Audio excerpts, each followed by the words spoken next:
VP,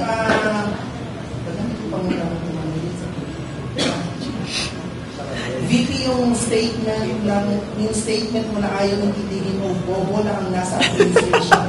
Sinabi ng palasyo na emotional ka daw at may pasaying pa na when emotions are high, intelligence are slow, but never speak out of anger. No, I'm not angry. I'm just stating a matter of fact. Hindi ako emotional. Nakita nyo naman ako kung paano ako maging emotional. Hindi pa ako umaabot doon. I'm just stating a fact that really kulang-kulang yung brain cells ng mga taong nagsasalita para sa administration.